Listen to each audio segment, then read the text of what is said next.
Boa noite, irmãos. Que a graça e a paz do nosso Senhor Jesus seja com cada um aqui, com cada um que nos assiste na IPPTV. Quero te convidar a abrir a sua Bíblia em Filipenses, capítulo 2. Filipenses, capítulo 2, a partir do verso 5. Gostaria de falar com os irmãos sobre o tema a humilhação na vida cristã. Talvez você esteja pensando assim: eu saí de casa, enfrentei um trânsito de São Paulo para ouvir sobre humilhação. Será que não era melhor ouvir sobre prosperidade? Ouvir sobre bênçãos, sobre conquistas, né? Será que se colocássemos o nome desse culto como um culto da vitória, não daria mais visualizações, né? Mais likes? Por que falar de humilhação?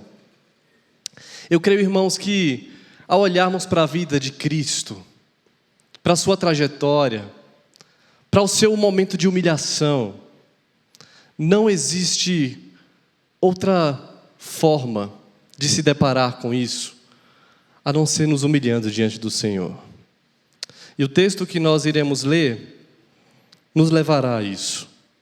Observe comigo Filipenses, capítulo 2, do verso 5 ao verso 11. Diz assim a palavra do Senhor: Tende em vós o mesmo sentimento que houve também em Cristo Jesus, pois ele, subsistindo em forma de Deus, não julgou como usurpação o ser igual a Deus. Antes, a si mesmo se esvaziou, assumindo a forma de servo, tornando-se em semelhança de homens, e reconhecido em figura humana, a si mesmo se humilhou, tornando-se obediente até a morte e morte de cruz. Pelo que também Deus o exaltou sobremaneira, e lhe deu o nome que está acima de todo nome, para que ao nome de Jesus se dobre todo o joelho nos céus, na terra e debaixo da terra, e toda língua confesse que Jesus Cristo é o Senhor, para a glória de Deus Pai. Amém. Vamos fazer mais uma oração? Senhor Jesus, nesse momento nós clamamos, Pai, que o Senhor fale profundamente aos nossos corações. Nós cremos que foi o Senhor quem nos trouxe até aqui, que foi o Senhor quem direcionou cada irmão também para clicar nesse vídeo e assistir esse culto, e que nós possamos ser confrontados pela Tua palavra nessa noite, Pai. Para a honra e louvor do Teu nome é que nós oramos. Amém. Queridos, o contexto dessa passagem é muito curioso. O apóstolo Paulo plantou a igreja de Filipos. Essa foi uma igreja que se tornou parceira em seu ministério, a ponto de que, agora que Paulo está preso em Roma, a igreja envia um irmão chamado Epafrodito para levar uma oferta até Paulo. Então era uma igreja que investia financeiramente também no apóstolo. E certamente, junto com essa oferta, Epafrodito leva até Paulo algumas informações sobre como está aquela igreja que ele havia plantado lá em Filipe. E, aparentemente, naquela igreja, haviam muitas discussões entre os irmãos. Era uma igreja missionária, afinal ela estava enviando dinheiro para Paulo, mas era uma igreja que em seus relacionamentos carecia de uma exortação. Havia divisão, havia grupinhos, as famosas panelinhas, né? Havia partidarismo, irmãos que não se davam bem uns com os outros. Tanto é que no capítulo 4 desta carta, Paulo faz uma exortação às irmãs Evódia e Síntique. E havia ali então desunião, fofoca, falta de unidade. Por isso Paulo escreve essa carta para tratar sobre algumas coisas. Primeiro, para agradecer a oferta que havia sido enviada a ele. Mas ele também escreve essa carta para exortar aquela igreja sobre esse assunto, o assunto dos relacionamentos interpessoais. E ele trata sobre esse assunto de uma forma bela, teológica, apresentando Cristo. Em meio à confusão, à discussão, em meio às brigas, Paulo diz: olhem para uma coisa, olhem para Cristo, olhe para o ministério de Cristo, olhe para a vida de Cristo. E certamente isso constrangeria o coração daquela igreja. E é assim que ele inicia o verso 5, falando para aqueles irmãos: tende em vós o mesmo sentimento que houve em Cristo Jesus. Ele, sendo Deus, subsistindo em forma de Deus, não julgou como usurpação o ser igual a Deus. É como se ele dissesse àquelas pessoas: Cristo é o nosso modelo.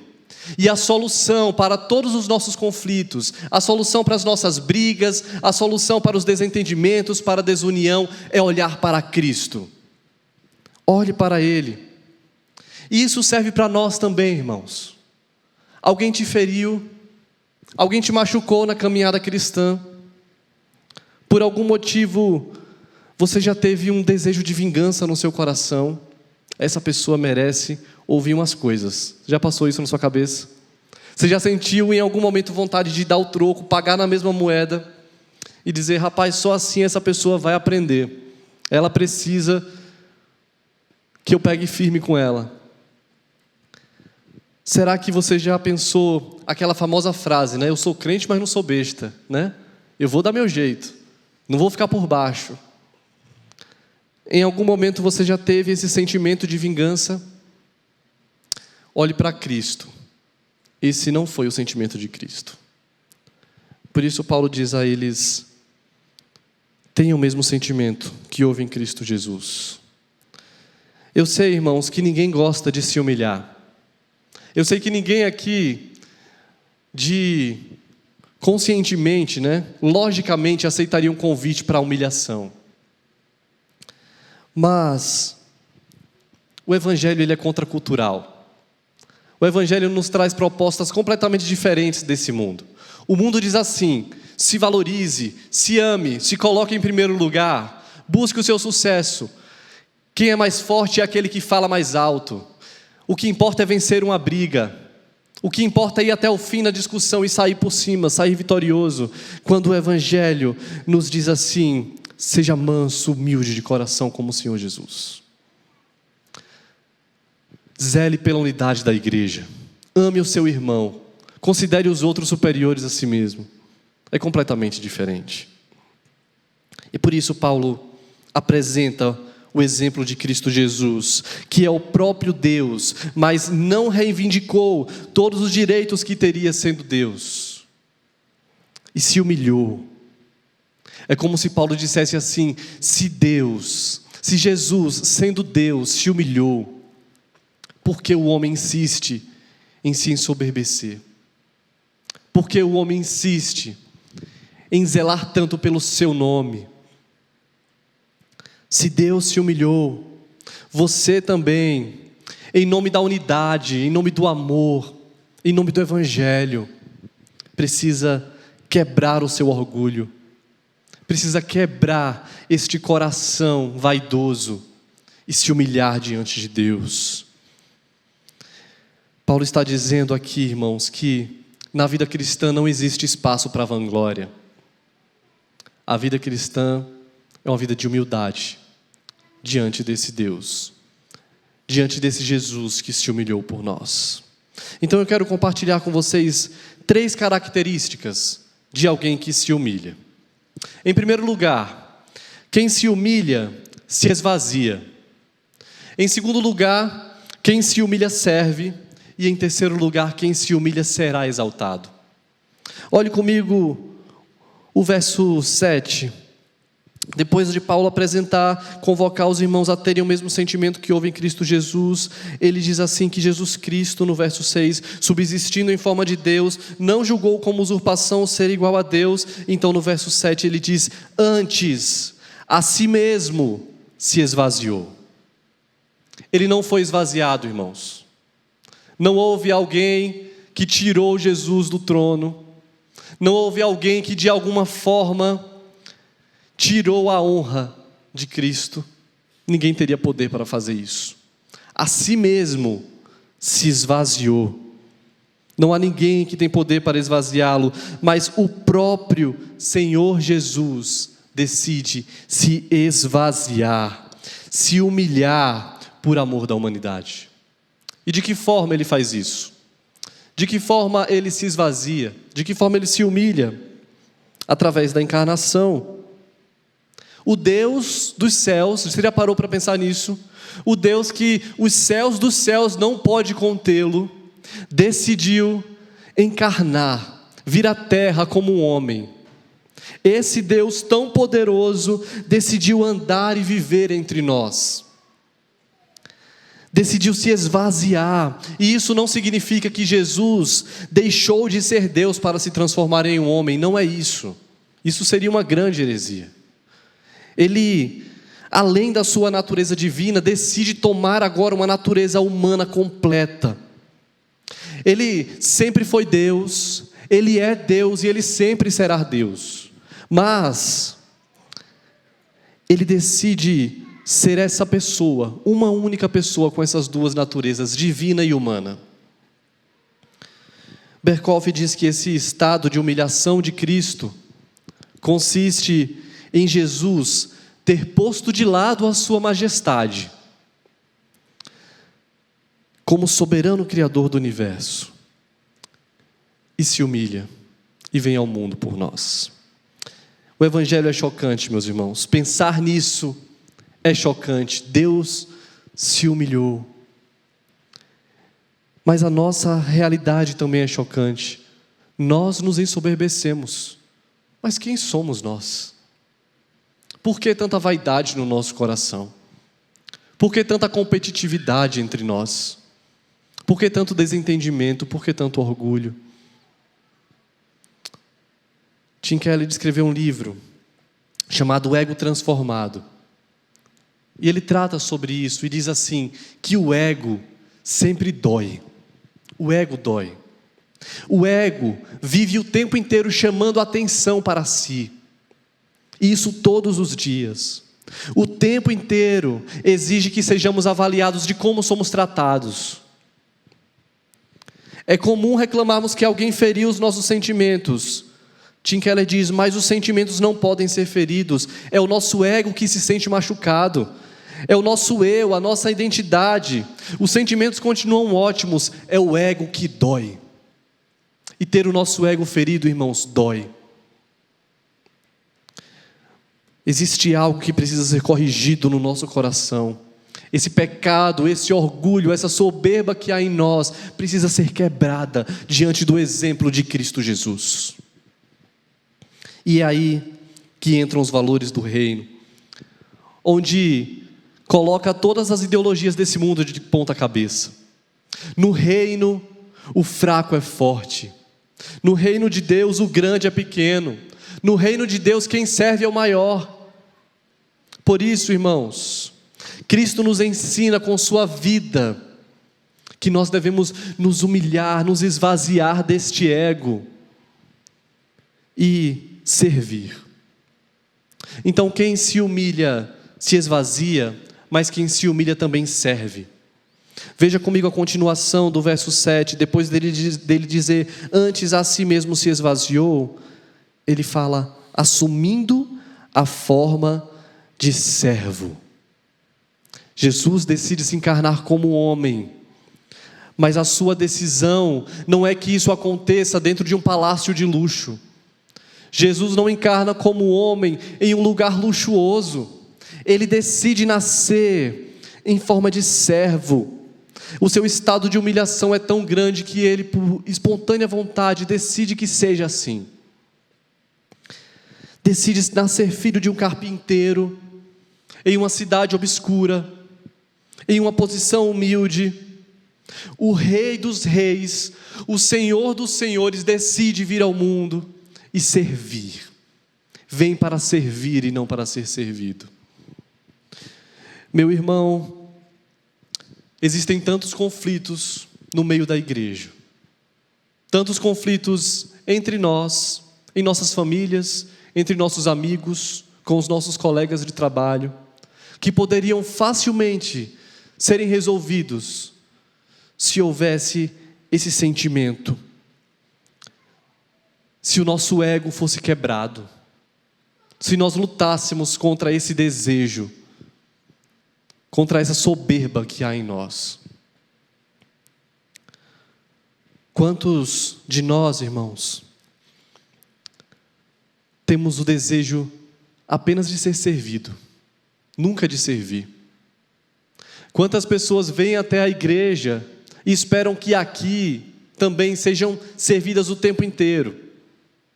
Acham até que o culto é feito para servi-la.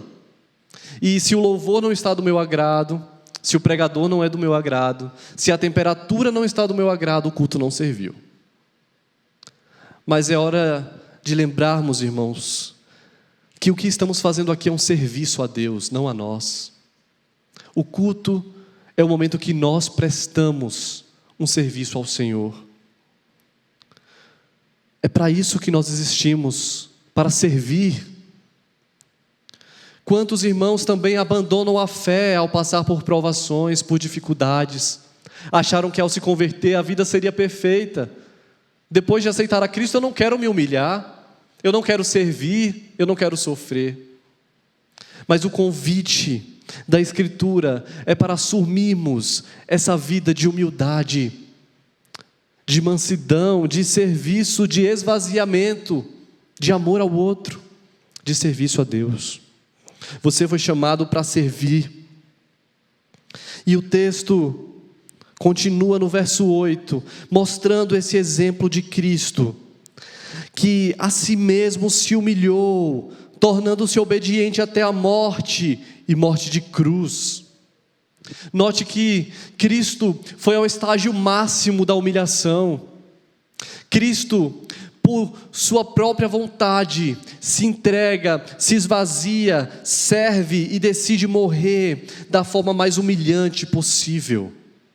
Morte de cruz. Não existia outra forma mais humilhante do que essa. Mas o nosso Deus decidiu morrer assim. A si mesmo se humilha, torna-se obediente até a morte e morte de cruz. E antes de morrer nessa cruz, o Senhor Jesus foi perseguido, Ele foi rejeitado, Ele sabe o que é ser humilhado, Ele sabe o que é sofrer. E talvez você pense assim: eu já passei por tanta dificuldade na minha vida, as pessoas já zombaram tanto de mim, já riram tanto de mim, já me fizeram tanto mal, já me desprezaram tanto. Olhe para Cristo, Ele sabe o que é sofrer, Ele conhece a sua dor. Aliás, Ele experimentou isso de uma maneira infinitamente mais profunda e se entregou à morte de cruz.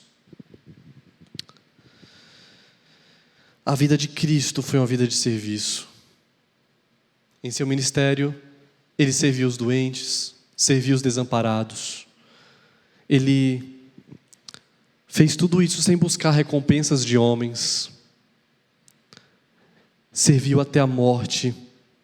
E Ele não morreu porque fracassou. Cristo não morreu porque os homens fizeram uma cilada e Ele caiu nessa cilada.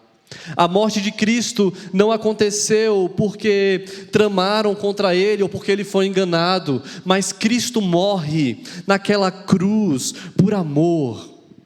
Ele se humilha por amor. Morre uma morte de cruz por amor a mim e a você. Ele chega ao ápice da humilhação na cruz. Mas o texto vai nos revelar agora que se Cristo chegou ao ápice da humilhação, Ele também chega ao ápice da exaltação. Veja comigo o verso 9. Pelo que também Deus o exaltou sobremaneira, e lhe deu o nome que está acima de todo nome, para que ao nome de Jesus se dobre todo o joelho, nos céus, na terra e debaixo da terra, e toda língua confesse que Jesus Cristo é o Senhor, para a glória de Deus Pai. Jesus se esvazia, se humilha, mas o Pai o exalta. Depois de passar por tamanha dor, por tamanha humilhação, por tamanho sofrimento, o Pai exalta o Filho sobremaneira. Essa exaltação acontece com a sua ressurreição em um corpo glorioso. Essa exaltação também acontece quando Ele ascende aos céus e se senta no trono ao lado de Deus Pai. E quando Deus lhe dá esse nome, que está acima de todo nome, no qual os anjos, os homens, os demônios, todos um dia se curvarão diante dele. Diante daquele que um dia foi zombado, diante daquele que um dia foi traído, foi humilhado e desprezado. Um dia todo joelho se dobrará. Ao olhar, queridos, para a trajetória de Jesus, para a pessoa de Jesus Cristo, ao olhar para a sua humilhação, para a sua exaltação, o nosso coração pecaminoso, vaidoso, orgulhoso, precisa se humilhar, precisa se quebrantar, precisa reconhecer a nossa pequenez, a nossa necessidade de Deus, a nossa necessidade de liberar perdão, a nossa necessidade de nutrir a unidade. Se você se humilhar, se você servir, se você ter esse sentimento, o mesmo sentimento que houve em Cristo Jesus, pode ter certeza que o Pai também te exaltará. É promessa dele. A promessa não é que o seu chefe vai te exaltar, não é essa a promessa. A promessa não é que você vai ganhar uma estrelinha no seu trabalho e que ninguém mais vai te perseguir, te ridicularizar, rir da sua fé. Não é essa a promessa. A promessa não é que o seu melhor amigo vai te elogiar para todos publicamente e você será exaltado pelos homens. Não é essa a promessa. A promessa também não é que a sua família fará isso por você. Não. Quem vai te exaltar é o próprio Deus. No dia em que Ele escolheu, no dia que Ele nos levar, seremos exaltados junto a Ele. Aquele que se humilhar será exaltado, mas aquele que se exaltar será humilhado. Essa é a promessa do Senhor.